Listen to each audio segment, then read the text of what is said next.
नमस्कार। चलिए चलते हैं एक ऐसे सफर पर जो हमें हमारे सबसे शुरुआती पूर्वजों की कहानी बताएगा। एक ऐसी दुनिया जिसे आज हम शायद पहचान भी नहीं पाएंगे। ये कहानी है भारत में पाषाण युग की। जरा सोच कर देखिए, ना कोई पक्का घर, ना खेत और ना ही कोई मेटल। तो फिर शुरुआती इंसान जिंदा कैसे रहते थे? खाते क्या थे? रहते कहाँ थे? यही तो वो सबसे बड़ी पहेली थी जिसका सामना हमारे पूर्वजों को हर रोज करना पड़ता था। तो इस सफर के लिए ये रहा हमारा रोड मैप। हम पाषाण युग के इन खास पड़ावों से गुजरेंगे, ये समझने के लिए कि आखिर सब कुछ शुरू कैसे हुआ। ठीक है, तो शुरुआत करते हैं प्रागैतिहासिक काल से। ये वो जमाना है जब इतिहास लिखा नहीं गया था, बल्कि पत्थरों पर गढ़ा गया था। देखिए, इस पूरे दौर के बारे में हमें पता चलता है सिर्फ पुरातत्व से, मतलब पुरानी खोजी गई चीजों से। और भारत में इस स्टडी की शुरुआत का क्रेडिट जाता है रॉबर्ट ब्रूस फुट को। साल 1863 में उन्होंने तमिलनाडु में एक बहुत जरूरी चीज खोजी थी, एक हाथ की कुल्हाड़ी। ये है पाषाण युग का एक मोटा मोटा टाइमलाइन। हम शुरू करेंगे पुरापाषाण काल से, जिसे हम पुराना पाषाण युग भी कहते हैं, और फिर आगे बढ़ेंगे मध्य पाषाण और नवपाषाण युग की तरफ। तो ये वो दौर है जहां सब कुछ पहली बार हुआ। ये वो वक्त था जब इंसानियत ने जिंदा रहने के लिए अपनी पहली और सबसे जरूरी खोजें की। उस समय के इंसानों की जिंदगी आज जैसी नहीं थी।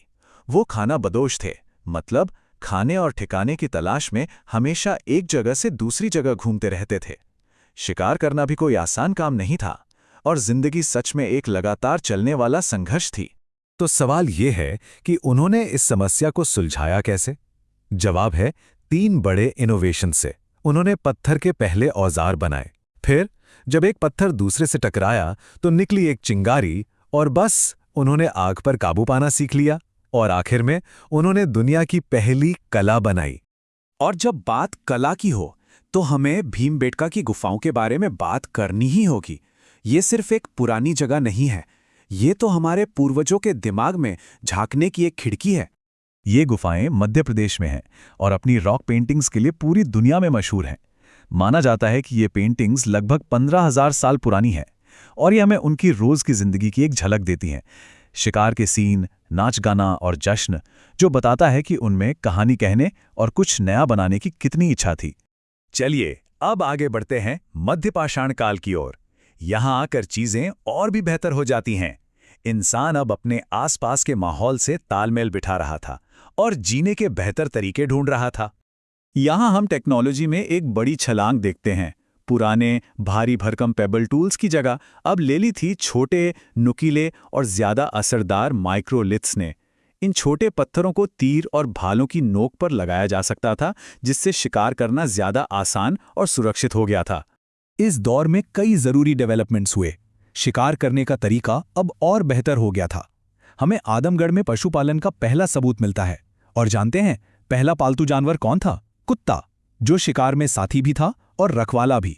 और शायद सबसे अहम बात, हमें दमदम और महादहा जैसी जगहों पर पहली बार इंसानों को दफनाने के सबूत मिले हैं।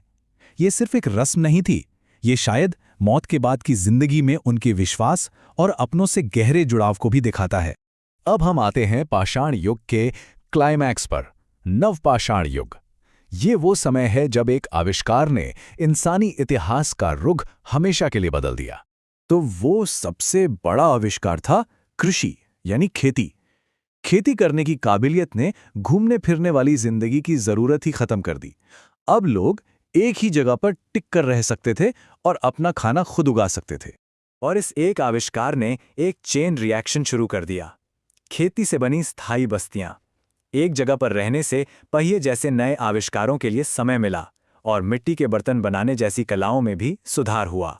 ये टेबल कुछ बहुत जरूरी जगहों के बारे में बताती है, और हर जगह की अपनी एक अलग कहानी है।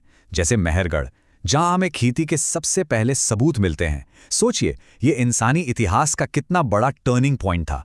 और फिर है बुर्जहोम, यहां कुछ ऐसा मिला जो दिल को छू जाता है। गड्ढों में बने घर और इंसानों के साथ दफनाए गए कुत्ते, जो ये दिखाता है कि वो सिर्फ एक जानवर नहीं, बल्कि एक वफादार साथी था। हमारी कहानी खत्म होती है पाषाण युग के अंत और एक नए युग की सुबह के साथ।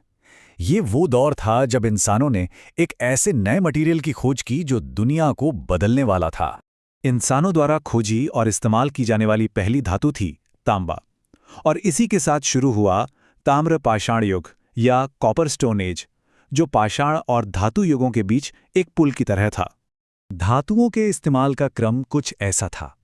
सबसे पहले आया तांबा, फिर आया कांस्य, जो तांबे और टिन को मिलाकर बनाया गया एक मजबूत अलॉय था, और उसके बहुत बाद आया लोहा। ये तरक्की बेहतर औजारों, अच्छे हथियारों और आखिर में बड़े-बड़े समाजों के बनने के लिए बहुत जरूरी थी। और हम आपको इस आखिरी सवाल के साथ छोड़े जा रहे हैं। आग, जिसने हमें गर्मी और सुरक्षा दी, पहिया, जिसने आने जाने का तरीका ही बदल दिया, या फिर खेती, जिसने हमें एक जगह बसना सिखाया। इन प्राचीन खोजों में से किसका असर आज हमारी जिंदगी पर सबसे गहरा है? इस पर जरूर सोचिएगा। हमारे साथ जुड़ने के लिए धन्यवाद।